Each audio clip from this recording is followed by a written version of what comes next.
Welcome back to the Deep Dive. You know, the show where we dig through all those sources to discover those little nuggets. Nuggets of knowledge. Nuggets of knowledge, exactly. And this time we're going on a journey through one of the most influential stories out there. The Book of Exodus. Oh. Chapters 1 through 40. We're using this audio version that we found on YouTube. And we're going to analyze it from a purely informational perspective. You know, just the facts, ma'am. Just the facts. It's an epic tale of slavery, liberation, and a lot of divine intervention.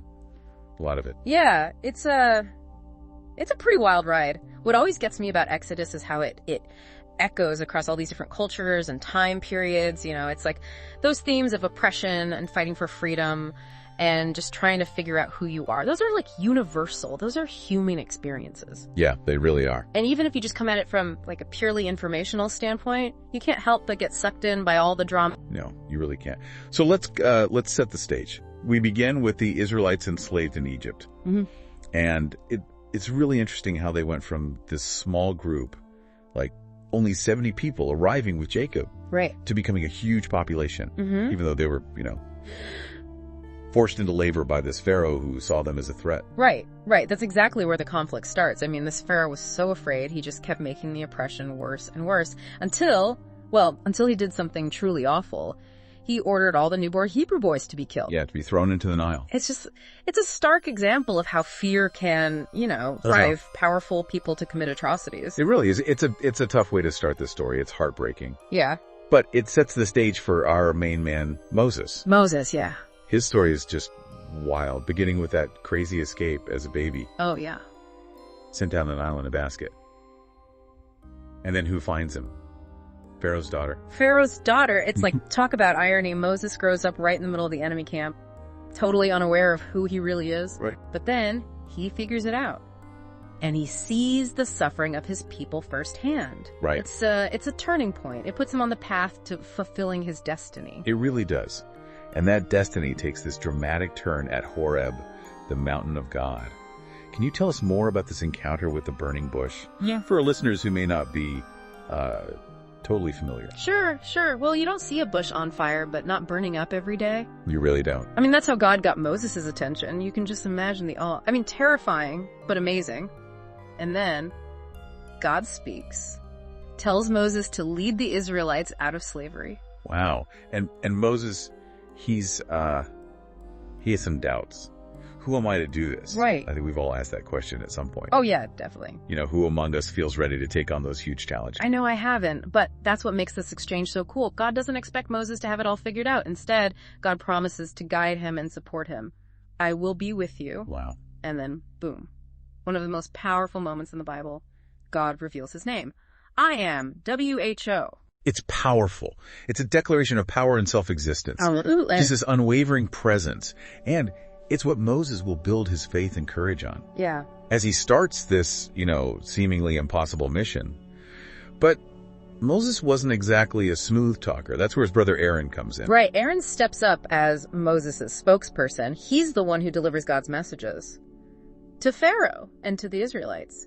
It shows you how important it is to work together. Yeah, it really does. Sometimes our strengths are in different areas, and we got to lean on others to fill in the gaps. I think that's a lesson that applies even today. Even the toughest tasks are easier when you've got a team. Absolutely. But, you know, as we're about to see, freedom isn't free. It's never easy. Moses and Aaron, they go to Pharaoh. Armed with God's authority. And demand the release of their people. And Pharaoh's response. But he's not into it. Hard, no. Oh, boy. And that sets the stage for one of the most dramatic showdowns in history. It's more than just two guys butting heads. It's a clash of worldviews. You've got Pharaoh representing all that earthly power. Yeah. Refusing to even acknowledge a higher authority. Yeah. And then you have God determined to show his power and liberate his people. He unleashes 10 plagues on Egypt. Then, talk about an escalation. Mm-hmm. But were these plagues just like raw displays of power, or was there a deeper meaning? That's a great question. Some scholars think that each plague was a judgment against a specific Egyptian god or practice, like a way to undermine Pharaoh's claim to divine authority. Interesting. For example, the Nile turning to blood could be seen as a challenge to Hapi, the god of the Nile. Wow, that adds a whole new layer to the story. Yeah. So the plagues weren't just random destruction. No, they were carefully orchestrated. To dismantle the very foundation of Egyptian power, and yet Pharaoh still resisted. Stubborn guy. He was. Stubbornness is a big theme in Exodus. It is. Some might say it's pure arrogance, refusing to bow to a higher power. Yeah. But it also shows a very human struggle, letting go of control even when all the signs are there. It's hard. And that tension between free will and divine intervention. That's what makes Exodus so interesting. Absolutely. And as we'll see, it all comes to a head with the 10th plague, the death of the firstborn. But before we get there, let's talk about the Passover. A pivotal moment for the Jewish people. Right. And a story that's captured people's imaginations all over the world. Imagine this. God gives the Israelites these very specific instructions to protect themselves from the angel of death. Choose a lamb, a perfect lamb. Mark your doors with its blood, eat unleavened bread, and stay inside. It's a night of, pure suspense, life or death happening in every Israelite home. It must have been terrifying. So much fear and uncertainty. But for those who followed God's instructions, it was a night of incredible relief. It was the beginning of their journey to freedom. And the symbolism in those rituals is important. That perfect lamb. It foreshadows the sacrifice and atonement that becomes so central to Christianity. Right. And the unleavened bread made in a hurry. It represents the urgency of their escape, leaving the old ways behind. So Passover is more than just a historical event. Oh, way more. It's a ritual full of deep spiritual meaning. And with the final plague, everything changes. Pharaoh, finally broken by the loss of his own son. He gives in. He gives in, and the Israelites are finally free to go. It's a mass exodus on a scale you can barely imagine. The text says 600,000 men, plus women and children, and all their livestock. It's mind-boggling. Just picture all those people and animals moving. Yeah. Moving across huge distances. It's like the whole earth was on the move. And they weren't just running away, they took the wealth of Egypt with them. Silver, gold, clothing. It's like they were taking back what was stolen from them. Right. Sending a message to Pharaoh. You can't hold us back anymore. It's powerful. But their journey is far from over. We're about to see even more miracles and challenges as they head towards the promised land. And we'll be right here with them when we come back. To the deep dive. We left off with the Israelites, making their escape from Egypt, this mass exodus heading towards the promised land. But they've kind of traded one set of problems for another. Now they're dealing with the wilderness. Yeah, the wilderness is no picnic. Their experience out there, it's like a reflection of what it means to be human. Oh, how so? Well, you see them struggling with doubt and fear, temptation even, Yeah. but you also see moments of incredible faith and resilience. It's Yeah. like a reminder. Even when you're aiming for something better, the journey itself can be pretty rough. No kidding. And speaking of rough, one of the most famous events in Exodus, the parting of the Red Sea. Oh, yeah. Imagine the terror, the awe, as the water just splits, creating this path for them to escape the Egyptians. It's mind-blowing. It is. So from a purely informational standpoint, what are some of the ways this event is interpreted? Well, the parting of the Red Sea is often seen as the ultimate example of divine intervention. Right. God's power on full display. No question. Some people focus on the literal aspect. I mean, how could something like that happen naturally? Right. Others see it as this powerful metaphor, like overcoming any obstacle, no matter how impossible it seems. It's a powerful image. It's a reminder that sometimes we need help from something bigger than ourselves to get through those tough times. Definitely. But even with God's help, the Israelites still had a tough journey. Oh. Hunger, thirst, attacks from hostile tribes. It makes you wonder, did they ever regret leaving Egypt? It's a good question. I mean, they definitely complained a lot. They did. That just shows they're human.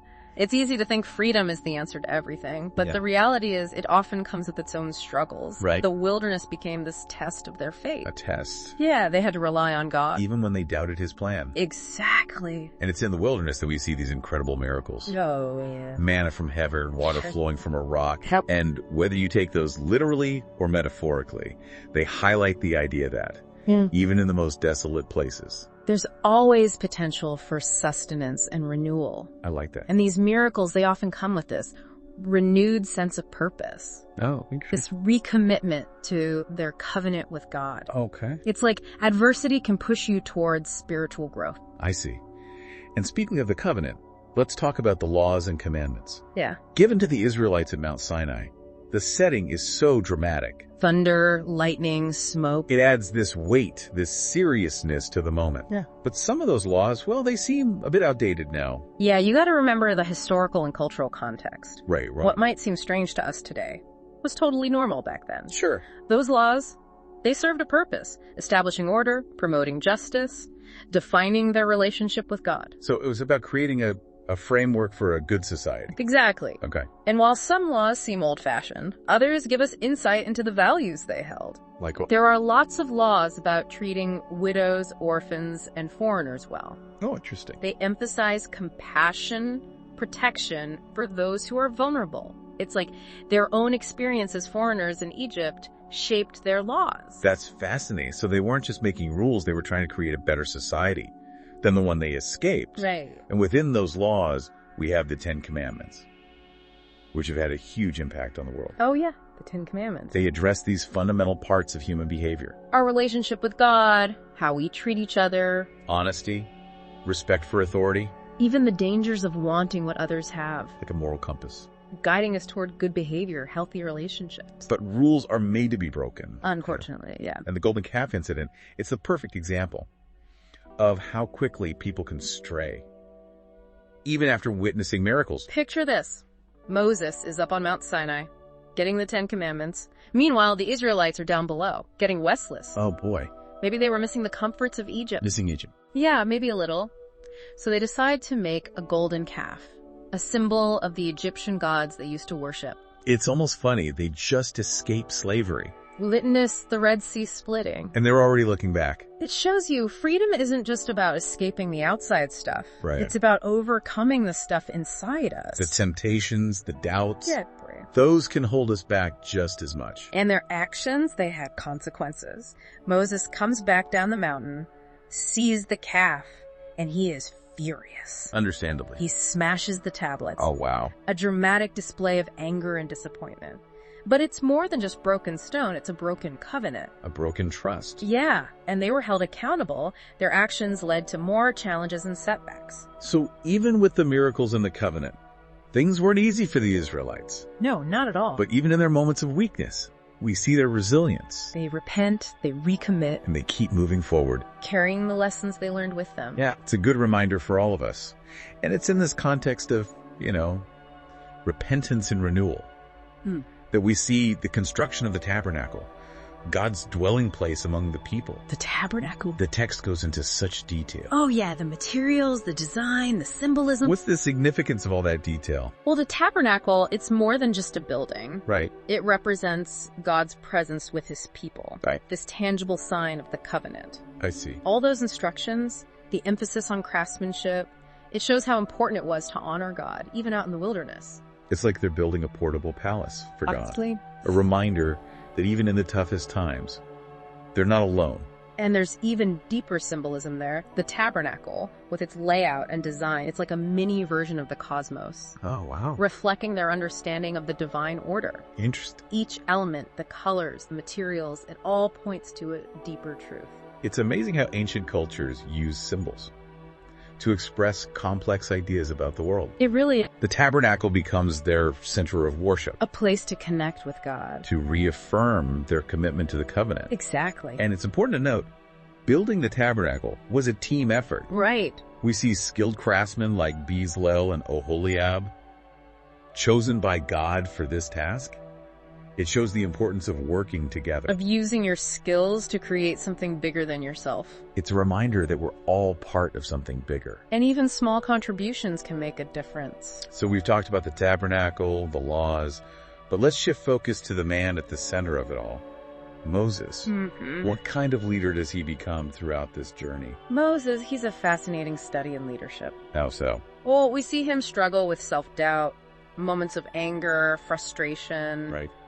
But he always rises to the occasion. He does. He was a reluctant leader. Chosen by God for a task that seemed impossible. Exactly. He even questions God. Who am I to do this? Yeah, we can all relate to that. When we're faced with big responsibilities. But what makes Moses such a strong leader is his faith and his willingness to learn and grow.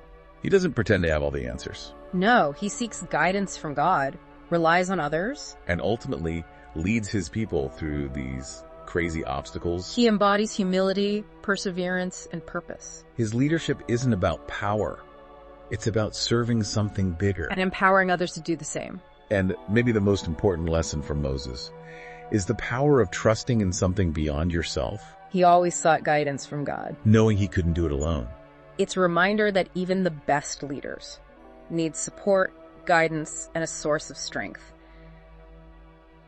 So we've been exploring the book of Exodus, this epic story of liberation, the formation of a nation. The Israelites have faced incredible challenges, experienced moments of, profound faith, but their journey isn't over yet. What awaits them as they continue towards the promised land? Well, the journey ahead, it's really a continuation of everything we've already talked about. Right. The struggle for identity, the importance of community. That ongoing tension between, human weakness and divine grace. Okay. They're going to face new challenges. Well, I'm sure. Deal with conflicts within their own community. Right. And ultimately, they have to figure out what it really means to be God's chosen people. That's a big question. It is. It's like they've escaped the physical chains of Egypt, but now they're facing this even bigger challenge of, creating their own path. Yeah, defining their own destiny. Exactly. And that process, it's messy, unpredictable, full of wrong turns. Right. We see them struggling with their faith, questioning Moses' leadership. It happened. Even wishing they were back in Egypt. Really? They get Egypt. Sometimes, yeah. Yeah. It just shows us freedom isn't a destination, Why, it's a journey. A process. Yeah, this ongoing process of growth and transformation. So one thing that really stands out to me is this recurring theme of divine intervention. We've talked about the parting of the Red Sea, the manna from heaven, the water from the rock. From an informational perspective, how do you see these events, especially in this final part of Exodus? Well, these events, the way they're described, they're extraordinary. It's hard to explain them easily, whether you see them as literal miracles or symbolic representations of something else. Okay. They definitely shape the story. They do. And they highlight the power of belief. They show that even in the darkest times, there's always potential for hope and renewal. That's a powerful message. It's like the Israelites are constantly being reminded that they're not alone. Right. That there's this force greater than themselves, guiding them, supporting them. Even when they can't see it. Exactly. And it's interesting how their faith changes. Oh, how so? Well, when things are tough, they complain, they question God's plan. Right, human nature. But then when they experience a miracle, their faith is renewed. They reaffirm their commitment to the covenant. It's a very human response. It is. We all struggle with doubt, especially when life gets hard. Absolutely.